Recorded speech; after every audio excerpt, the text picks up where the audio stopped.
இந்திய தேயிலை தொழில் கடந்த 2 ஆண்டுகளாக பருவநிலை சீர்கேட்டை சந்தித்து வருகிறது.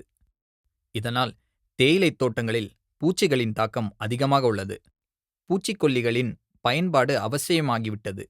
தேயிலைத் தோட்டங்களில் பயன்படுத்தப்படும் பூச்சிக்கொல்லிகள் எப்போதும் மத்திய பூச்சிக்கொல்லிகள் வாரியம் FSSAI அனுப்பும் பூச்சிக்கொல்லிகளின் அதிகபட்ச எச்ச அளவைக் கொண்டு அங்கீகரிக்கப்படுகின்றது. TRFலிருந்து உட்புற பூச்சி மேலாண்மையை நாங்கள் பரிந்துரைத்து வருகிறோம். இதனால் பூச்சி கட்டுப்பாடு பற்றி முழுமையாக புரிந்து கொள்ள முடியும்.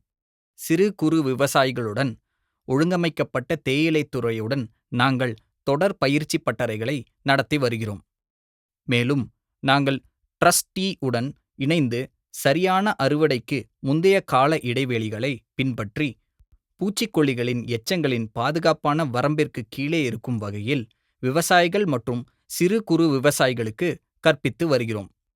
எதிர்வரும் காலங்களிலும் இந்த முயற்சி தொடரும் என நம்புகிறோம். நன்றி.